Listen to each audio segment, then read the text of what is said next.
Sir सबसे पहले तो ये जानना चाहेंगे कितनी बड़ी जीत है ये। हम देख सकते हैं कि नून लीग जो है काफ़ी मार्जिन से सबकत लेकर गई है। कितनी बड़ी जीत है ये नून लीग के लिए, और आपको इसमें दरारें नजर आ रही हैं जो इत्तेहादियों के दरमियान इस दौरान? देखें, जब जीबी में बिलावल भुट्टो जरदारी जीत गए और मुस्लिम लीग नून वहां पे अपोजिशन में चली गई, जाहिर है गवर्नर तो प्राइम मिनिस्टर ने नॉमिनेट करना तो वो उनका आ जाएगा। और फिर इलेक्शन यहाँ पे था, बिलावल ने भरपूर कैंपेन की, इधर नवाज शरीफ साहब ने 2 जलसे किए, मरियम नवाज साथ आई और पूरी पीएमएलएन की क़यादत वो यहाँ पे मौजूद थी। राना सनाउल्लाह, अमीर मकाम, ख्वाजा साद रफीक, सूबाई वज़रा जो थे वो महाजर नशिस्तों पे मौजूद थे। तो जो कमी पीएमएलएन की नजर आ रही थी वाज़ेह तौर पे कैंपेन के अंदर जो जीबी में थी, वो इन्होंने यहाँ पे भरपूर कसर निकाल दी उसकी।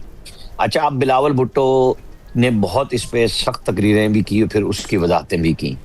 और आपको पता है कि कल सारा दिन पीपल्स पार्टी प्रेस कॉन्फ्रेंस ही करती रही, लेकिन वोटर को लाना तो जाहिर है दोनों पार्टियों की अपनी अपनी जिम्मेदारी थी। अच्छा, इन प्रेस कॉन्फ्रेंस और इल्जामात से जो पाकिस्तान की सियासत की, राजनीति की रंग है ना, वो बहुत उभर के आए आपके सामने। हम और आप सारे इसी में पहले मरहले में भी हमने भरपूर मीडिया पे लाके कवरेज हुई और कल भी हुई, और तीसरा मरहला अभी बाकी है, लेकिन उससे पहले कल फिर एक मुजफ्फराबाद के हल्के का इलेक्शन है। लेकिन जो नताइज आ चुके हुए हैं, तो आज़ाद कश्मीर में अगली हुकूमत पीएमएलएन की होगी बगैर किसी शराकत दारी के। ये तो बड़ी क्लियर हो गई कि वो सादा अक्सरियत हासिल कर चुके हुए हैं, क्योंकि 25 नशिस्तों पे जाके बनती है हुकूमत। 53 का चूंकि ऐवान है, तो मखसूस नशिस्तें डाल दें तो पीएमएलएन 25 क्रॉस कर चुकी है। तो अब जो कल इलेक्शन होना है एक सीट पे, और फिर पूंछ डिवीजन के हलकों में इलेक्शन होना है। वैसे तो वो पहले ही मरहले में हवा बन गई कि जी पीएमएलएन चूंकि वहां पे अक्सरियत में आ गई, तो मुजफ्फराबाद में भी कई हलकों में पोजीशन का बड़ा असर पड़ता है। और आपको पता है वैसे भी वफाकी हुकूमत जिसकी हो, कश्मीर ने तो बिल्कुल ये क्लियर किया कि 16 में नून बनी, 21 में पीटीआई बनी, और अब फिर नून की हुकूमत है तो नून की यहाँ पे आ रही है। जीबी में भी यही होता था, लेकिन बिलावल भुट्टो जरदारी एक तरफ इत्तेहादी थे, दूसरी तरफ प्रेशर था, सियासी दबाव उन्होंने डाला, और उन्होंने अपनी वाज़ेह अक्सरियत ना होने के बावजूद हुकूमत ले ली। और प्राइम मिनिस्टर शहबाज शरीफ ने उनके जरा जो बयानात ऐसे आए, तो उसके ऊपर उन्होंने कहा कि नहीं, हम अपोजिशन में जाएंगे और आपकी अक्सरियत है तो आप जाएं। यही पीएमएलएन अब बार बार कह रही है कि स्पोर्ट्समैन स्पिरिट का मुजाहरा करें, और आप जब शिकस्त हो गई है तो उसे तस्लीम करें। बहरहाल सियासी जमातें अपने अपने वोटर को साथ रखने के लिए हर हरबा इख्तियार करती हैं, चाहे वो हुकूमत में हो चाहे अपोजिशन में हो। बस यही रंग है आज़ाद कश्मीर का। सही कह रहे हैं। अच्छा आमिर साहब, जिस तरह से भी आप भी जिक्र कर रहे थे, पहले मरहले में करीबन 9 जो सीटें हैं मिल गई पाकिस्तान मुस्लिम लीग नून को, और दूसरे में 13, और फिर कल एक नशिस्त है, और उसके बाद फिर जो अगला मरहला है उसके अंदर हम एक्सपेक्ट यही किया जा रहा है जो पूंछ डिवीजन वाले जो 10 को है। इस सारे में तो वाज़ेह बर्तरी दिखाई दे रही है पीएमएलएन की, और हुकूमत बनाने के लिए बिल्कुल जो है नंबर्स पूरे दिखाई दे रहे हैं तकरीबन। इस सारी सिचुएशन में जिस तरह से पीपल्स पार्टी धांधली के इल्जामात लगा रही है, और ये कहा जा रहा है कि हमें मजबूर किया जा रहा है कि तीसरे मरहले का हम बॉयकॉट कर दें, तो जो इस्तेकाम है पाकिस्तान पार्टी है वो ऑलरेडी बॉयकॉट का ऐलान कर चुकी है। उन्होंने इस चीज़ का ऐलान कर दिया है, सर इलेक्टेबल्स भी पूरे थे। इस सारी सिचुएशन के अंदर आप देख रहे हैं कि सही तरीके से हुकूमत साजी जो है वो हो पाएगी, बन जाएगी, और पाकिस्तान पीपल्स पार्टी जो है वो अपोजिशन में बैठने पर राजी हो जाएगी? देखें, जहां तक इस्तेकाम पाकिस्तान पार्टी का ताल्लुक है, आपको पता है जीबी में जो नताइज आए थे वो कितने शर्मनाक थे, लेकिन बखुशी 4 आज़ाद मेंबर्स उन्होंने शामिल किए और 4 वजीर भी बन गए। तो यहाँ पे सिर्फ मीरपुर में सोनी साहब थे जिनका मुकाबला था, जो शिकस्त खा गए, जो आपको पता है बैलेट पेपर लेके निकल लिए थे और पर्चा भी हुआ और गिरफ्तारी भी हुई। तो यहाँ पे आज़ाद कश्मीर के इस मरहले में वो कहाँ पे नजर आए आपको? काबिल जिक्र वोट भी नहीं मिल रहे उनको। तो मेरा ख्याल है कि उन्होंने ये समझा होगा कि मजीद बेइज्जती से बेहतर है कि तीसरे मरहले से निकल जाया जाए, कि वहां पे हमें क्या मिलेगा। तो पीपल्स पार्टी का बिल्कुल जाहिर है एक अपोजिशन का तासुर भी है, एक प्रेशर भी होता है, और वो जो बाइकाट की बात कर रहे हैं तो आप देखें उसका असर तो बड़ा नेगेटिव होगा अगर वो बाइकाट कर देते हैं। पीएमएलएन के लिए तो वॉक ओवर होगा, जीत तो जाएंगे। पीटीआई ने भी तो वॉक ओवर दिया हुआ है। पाकिस्तान के अंदर आम इंतखाबात में जहां जिमनी इंतखाबात अब हुए हैं, पीटीआई नहीं गई, तो पीएमएलएन के लोग पंजाब में बिला मुकाबला भी हो रहे हैं। जो अता तारड़ के भाई हैं, लास्ट इलेक्शन उन्हीं का था, वो बिला मुकाबला आ गए, जो फारूक तारड़ है, आपको पता है। अब पीपल्स पार्टी ये छोड़े एक तरफ उनके लिए ये भी है कि जी हम एक दफा का इलेक्शन, आपको बिलावल की मुजफ्फराबाद की तकरीर याद कराऊं कि 1985 वाला रिग्रेट रहा हमें हमेशा कि हमने बायकॉट क्यों किया। एक तरफ वो है, एक तरफ ये है कि देखें वोटरों का रुझान क्या है। ये बात पीपल्स पार्टी की क़यादत को समझ आ चुकी भी है कि एक जो उनके शहर से मुजफ्फराबाद से जीते हैं अरबपति आदमी थे और उन्होंने उसी का फायदा उठा के भरपूर कैंपेन की मुकाबले में इफ्तिखार गिलानी थे, तो उसका नतीजा भी आपने देख लिया कि वो जीत भी गए। अब यही बात थी कि बहुत सारी कैंपेन, मीडिया कैंपेन तो पीपल्स पार्टी सिंध से कर रही थी आजाद कश्मीर में, अपने उम्मीदवारों की हेल्प भी की, इधर वफाकी हुकूमत भी लगी हुई थी, सारे वज़रा मैदान में थे। मेरा ख्याल है कि अभी ये 2-3 दिन चुके, अब कल का इलेक्शन है, इसके बाद फिर ये बैठ जाएंगे दोनों पार्टियां, क्योंकि इसके अलावा चारा नहीं है। अभी कोई सिस्टम में वो हतमी लड़ाई की तरफ नहीं जा रहे कि जी इससे ये जुदा होंगे और फिर मरकज में, क्योंकि गारंटर जो और लोग हैं, एस्टैब्लिशमेंट है जिसमें सदर बने हैं जरदारी साहब, चेयरमैन सेनेट वो बने हैं, तो क्या तारुफ और बखेरने का फैसला हो गया? मेरा नहीं ख्याल कि ऐसा नहीं हुआ, लेकिन इलेक्शन के रंग के अंदर ये सियासत होती है और वही रंगबाजी जारी है। बिल्कुल ठीक। अच्छा आमिर साहब, कुछ अपसेट भी हुए हैं। LA 31 में पीपल्स पार्टी के जो उम्मीदवार हैं चौधरी लतीफ वो हार गए हैं, फिर LA 25 है साबिक वजीर आजम तनवीर इलियास, वो अपनी सीट हार गए हैं। आपको क्या लगता है नून लीग ने ऐसा क्या किया है जिसकी वजह से वहां पर अवामी जो राय है वो उनके हक में? देखिए, सरदार तनवीर इलियास वही चमक वाली कहानी है। पिछली दफा जब ये आए थे और PTI की तरफ से थे तो हर तरफ इनके पैसे ने काम दिखाया और ये घुस गए।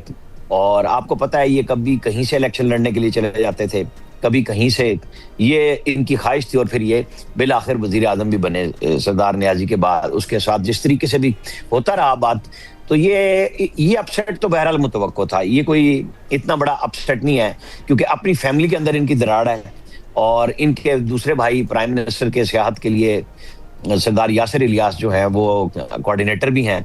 तो वफाकी हुकूमत की और आज़ाद कश्मीर में जाहिर है ये पीपल्स पार्टी में बिल्कुल छोड़ के आखिर में इलेक्शन में चले गए थे। आपको पता है कि ये 2 नशिस्तें 3 नशिस्तें और अपने साथियों की मांग रहे थे जो पीपल्स पार्टी ने इनकी नहीं मानी। तो इनके पास तो कोई सपोर्ट नहीं थी सिवाय अपने पैसे के बलबूते पे इलेक्शन लड़ने के। तो अगर आपके पास कोई सपोर्ट भी ना हो, सिर्फ पैसे पे हो, तो वो भी नहीं होता। जैसे मैंने अभी बात की कि जो पीपल्स पार्टी के इफ्तिखार गिलानी से अब्बासी साहब जीते हैं, उनके पास पैसा भी था, पार्टी की सपोर्ट भी थी और कैंपेन भी उन्होंने भरपूर उससे चलाई थी। आपको पता है तनवीर इलियास पे एक हमला भी हो गया था जब ये स्टार्ट में इलेक्शन कैंपेन पे गए थे, तो काफी सेटबैक था इनको। ये वो चीजें हैं जिसकी वजह से ये पीछे हट गए। राइट सर, ये तो आज़ाद कश्मीर की बात हो गई और लेट्स सी के जो तीसरा मरहला है उसके क्या नताइज होते हैं और तब तक क्या सूरत हाल बनती है, बायकॉट किया भी जाता है या नहीं। एक और चीज़ सर, मोहसिन नकवी साहब की तरफ से जो स्टेटमेंट आई और उसके ऊपर फिर जो रद्द अमल आया वो भी हमारे सामने है। क्या कमेंट करेंगे इस सिचुएशन में आप? वो खुद इस सारे प्रोसेस का, इस सारी चीज़ का हिस्सा रहते हुए जिस तरह की उन्होंने बात की और उसके बाद उसके ऊपर DGISPR का भी मौक़िफ़ हमने सुन लिया, हुकूमती वज़रा भी जो इस पर बात कर रहे हैं, आप क्या कहना चाहेंगे? देखिए, एक सोच है जिसकी तर्जुमानी मोहसिन नकवी ने की है और आपको पता है 1-1.5 साल से ये सोच एक बड़े मुनज़्ज़म अंदाज से, आपको पता है ताजिर इंडस्ट्रियलिस्ट लेके चल रहे थे। कुछ किताबें लिखी गई, कुछ गुफ्तगू हुई, एक सोच तो है। अच्छा, इस सोच को आप नेगेटिव नहीं करार दे सकते। अच्छा। कि जी क्या आप पाकिस्तान के निज़ाम को बेहतर बनाने के लिए कोई अगर सोच रहा है तो क्या हम उसकी सोच पे पाबंदी लगा दे? नहीं। लेकिन कौन कब कह रहा है, कहाँ कह रहा है, इस पे तो क्वेश्चन होगा क्योंकि आप वफाकी वजीर हैं। हाँ। आप पार्लियामेंट में नहीं जाते, आपको कह रहे हैं वो ख्वाजा आसिफ में, लेकिन हम तो पहले दिन से कह रहे हैं जब उन्होंने ये कही उसी वक्त से मैं कह रहा हूँ कि नहीं, ये बात जाके सेनेट में या कौमी असम्बली में करनी चाहिए थी।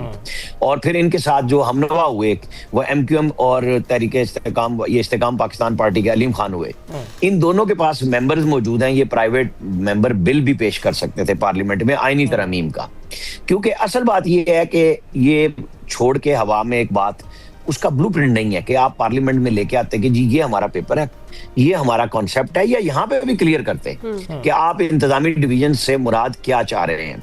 जो डिवीजन्स बने हुए हैं सूबों के अंदर, उनको सूबों के अंदर रहते हुए बाइख्तियार बनाना है, तो उसके लिए भी आपको आईनी तरमीम ये चाहिए कि बल्दियाती इदारे बना दे, डिस्ट्रिक्ट लेवल पे विफाक से जैसे फंड आता है सूबे में, सूबा पाबंद होगा जिस लेवल पे उसे पैसे मिल रहे हैं, किस पे, आबादी की बुनियाद पे, अमन ओमान की बुनियाद पे, पसमानदगी की बुनियाद पे, जो भी सतह तय हुई है कि आपको पैसे इसलिए मिल रहे हैं, आप वही सतह डिस्ट्रिक्ट में मुंतकिल करें और वहां एक ऐसा पायदार निजाम बना दें कि कोई मुदाखलत ना करे और वो जिलाई हुकूमतें बड़े अच्छे अंदाज से चलें कि जिलाई निगरान, नाजिम, चीफ एग्जीक्यूटिव जो भी आप बनाना चाह रहे हैं वो भी आमिर ना बन जाए, एब्सोल्युटली इख्तियारात उसके पास भी ना हो, वो भी जमहूरी अंदाज से होने चाहिए, चेक एंड बैलेंस होना चाहिए, फिर तो बात बनेगी।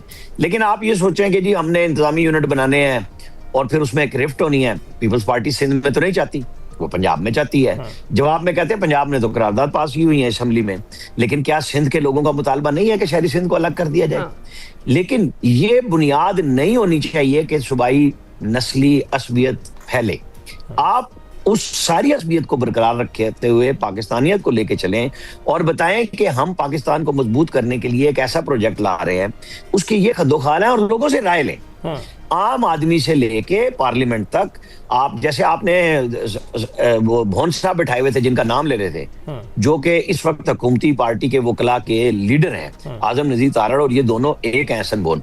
तो फिर आप सबको मिलाएं, अपोजिशन वालों को भी मिलाएं। जब आप कहते हैं बंद कमरे में सियासी जमातें बैठ जाएं, तो सियासी जमातों में आप पीटीआई को कैसे नजरअंदाज करेंगे? लेकिन आप नजरअंदाज नहीं करेंगे तो वो बैठेगी कैसे?